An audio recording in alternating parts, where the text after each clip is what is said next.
All right. Welcome to the Knicks Film School Postgame Show presented by BetUS. That was atrocious. That was atrocious. Final score Atlanta 121, Knicks 116. We could talk about adjustment periods and patience and give it 20 games, and all that stuff still holds true. It certainly factored in large part tonight.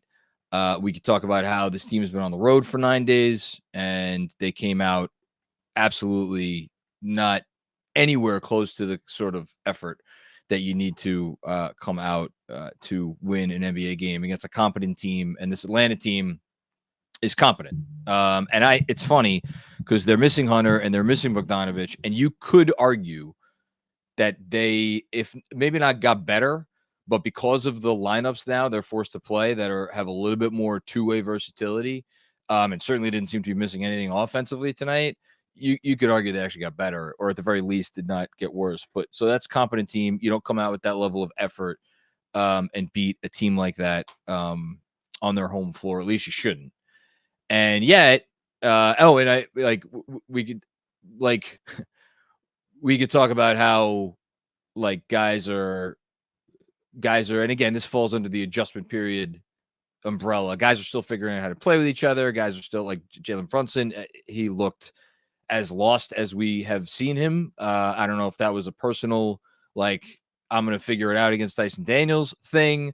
I don't know if that's, I got to refigure out my role in this offense thing, but there was a stretch there in this game where he looked as bad or as, again, out of sorts as we've seen him look maybe ever in a Knicks uniform. You give me all of that shit. At the end of the day, you're up 5 on that team with the talent that you have. Go win the game. Instead, they stopped playing basketball.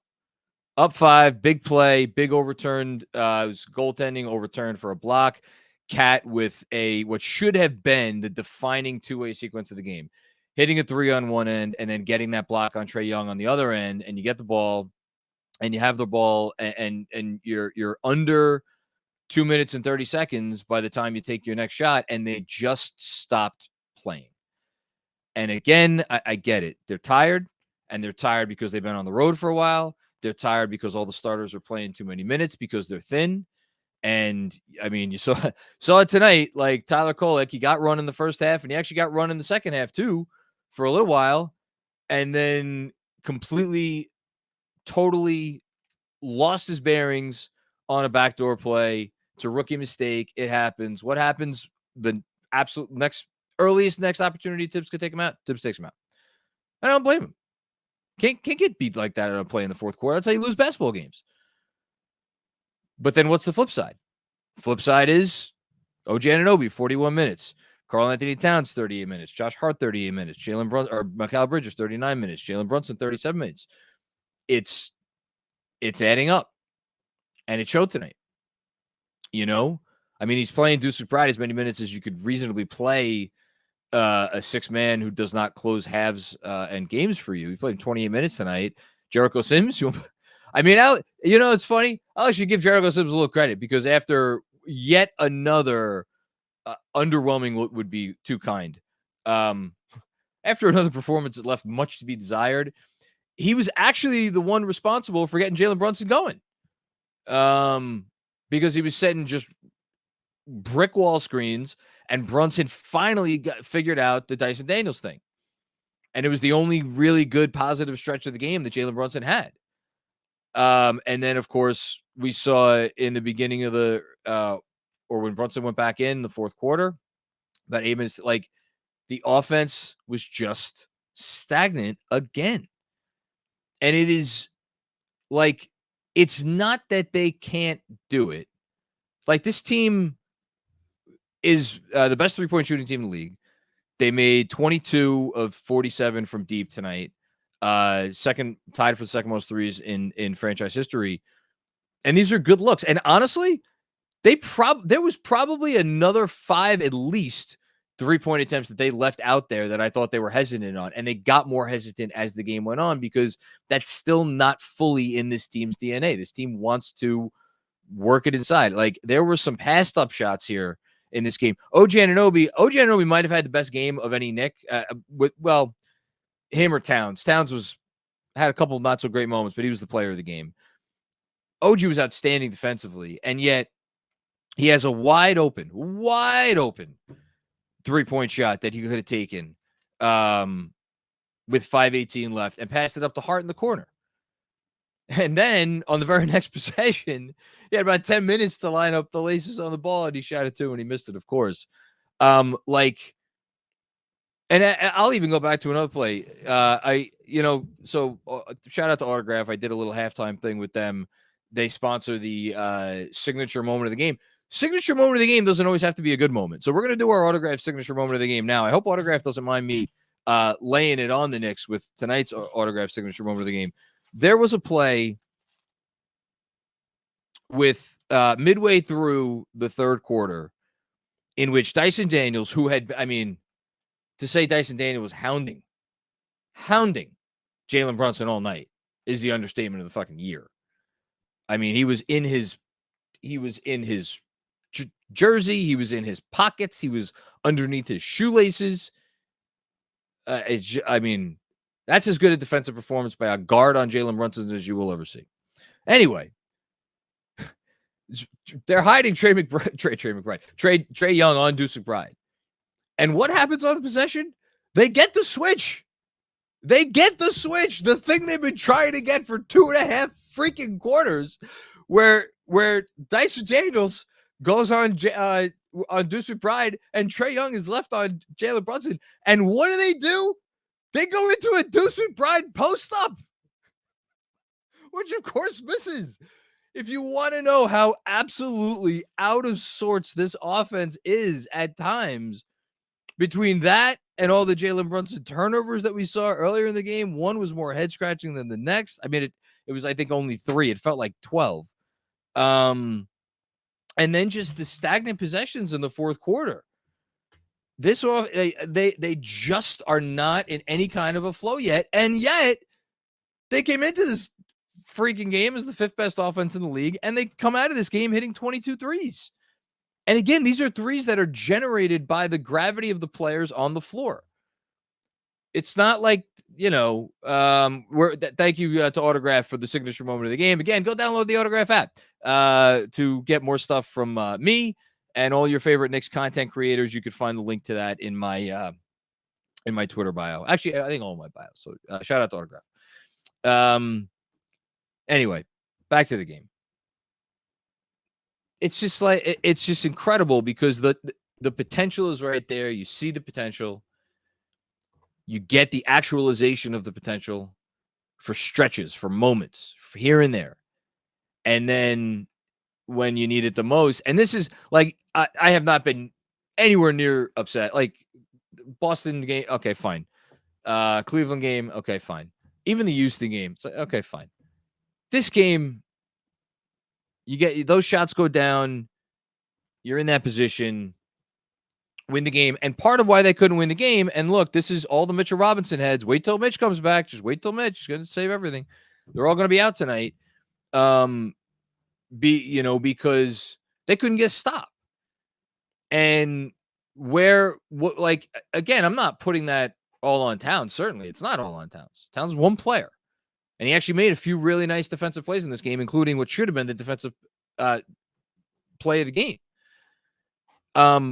But he is not able to corral, he's not able to guard 2 men at once on the pick and roll. So when you have a guard like Trey Young, and the ball was in his hands every single one of those possessions, and Trey Young is able to beat the initial point of attack defender, and we're going to get to Mikal Bridges in a second. It's just too easy. And then when you throw in the fact that they were getting offensive rebounds as well, which again, it goes back to all those are the sorts of things on the defensive end late in the game where you say that the team last year they make enough plays on defense to win the game, and they would have. And that is also part of the adjustment. But again, you still have OG Anunoby out there. You still have Mikal Bridges out there. You still have Josh Hart out there. It should be enough. It should be enough. And tonight it wasn't. And like, look, at the end of the day, you got 82 games, losing 1 out of 82, even to a team that is probably going to win. I don't know if they're going to win 30 games this year. Although, the way they're going, they might surprise some people. But like, whatever. The Hawks are not a great team. Like, it's not the end of the world. But what's crazy is that, and I think I forget if did Boston lose tonight? I think Boston lost tonight. Well, whatever. Neither here nor there. Cleveland, I haven't checked. Well, we haven't done the out of town scoreboard yet. They were, they're about to beat the Pelicans, although that game's not a final yet. Like, it's almost like the rest of the East is playing for third place. Which, like, okay, fine. I didn't really care that much about seeding this year to begin with. Like, I said it before the season started. Just get in the top 4. Ideally, probably the 3 seed even, or would be better than the 4, assuming Boston's number 1. But maybe Boston's not going to be number 1. So who the hell knows? Maybe you don't even want, or maybe you want the 4 over the 3. But I'm getting ahead of myself because the way the Knicks are playing right now, it really is a question of, because if you could lose during this adjustment period to teams like the Hawks, I mean, you could kind of lose to anybody, and especially in the way that they lost. Now, hopefully, a little bit of home cooking, which they are going to get after they're home from Milwaukee, obviously. That'll be good to be home for that. Then you got a couple more on the road, Indiana and Philly, and then you're back home for a while against some teams you should clean up against. So at the end of the day, and then they have a couple manageable games after that. Like, can you get to 11-9 after 20 games? Like, at this point, I think you'd almost sign for that. But these losses are frustrating in the meantime because it's painful. You're right there. You're right there. The game's there, and I think there's gonna be a lot of angry people after this one because again, last year's team they win the game, but this was never going to be a linear development process. It was always going to be an adjustment period. It was always going to be ups and downs. Like, I know I'm obviously not the first person to say it. This is not the first time I've said it this year, but like 2010-11 Heat started off 9-8, and that team was as talented as any team you're ever going to find. It takes a while, and like, you do things, you see things that you're like, man, don't tell me about adjustment periods when I'm seeing this nonsense. At the end of the day, though, it's like chemistry goes a long way. It really does. But it's no excuse tonight. Go in the game. Just like go in the game. Other things that I'm sure will come up. I mean, I don't. Oh, Bridges. I said I was going to talk about Bridges. That's one of those things where it's like, that's not a chemistry thing, man. Like, that's why they got you, right? That's why they got you. You're the point of attack guy. OG's the off-ball, like, big wing guy. And again, I thought OG Anunoby was outstanding tonight defensively. Not perfect, but by and large, he was very good. And Mikal, it's like, you can't have Trae Young cutting through you like butter there in the last couple minutes of the game. You got to give a little bit more. And I know I'm asking a lot from him. I'm asking a ton from him. And I'm asking a ton from him. And like, this is going to, like, look, if this thing takes a little bit longer to coalesce and he doesn't start doing a little bit, again, no one's asking him to go out there and score 30 points. But like, the six first round pick thing, it's going to come up. It's already coming up, as it should. Like, you were obtained because you were the best role player in the league, to the point where you're so good at the things that you are good at that in a way you are kind of a star. That makes you a star. Well, you're only a star in that way, in that role, if you are elite at all of those things that you are asked to do. And Bridges is a little bit short of elite right now. And towards the end of the game, I thought he was maybe more than a little bit short of elite. So that was frustrating. I talked about Jericho Sims. I mean, I'm happy he was able to contribute. I still, it's hard to watch him sometimes and feel like you're watching a guy who should be getting rotation minutes. So that's what it was. And like, look, I know I ragged on Kolek for getting beat back door. He also, when he first came into the game, he was responsible for an early turnover that, and then he fouled the 3-point shooter. Like, these are just rookie things. But then he did some nice things too. He's obviously making shots. I just like, at the end of the day, the answer, I'll end with this and then we'll move on to betting and sweating. The answer is both completely on this roster and the answer is not on this roster at all. And here's what I mean by that. The stuff that is going on with the starting five, and if you want to throw Deuce in there too, but just like with the core components, right? With the core guys, with Jalen Brunson trying to figure out how to lead this offense and get the most out of this offense, and everybody else around him figuring out the balance between too selfish and not selfish enough. You know, the only guy for me that feels like he has the right balance is Cat. Honestly, I feel like Cat's just out there balling, and he looks really good. And it's like say this about the Towns trade: every single thing that you could have possibly wanted or reasonably expected from Karl-Anthony Towns thus far, you've gotten. I don't think he's been terrible on defense. He's been what you expected on defense. He's been incredible on the boards. I thought he had a play. Where was it here?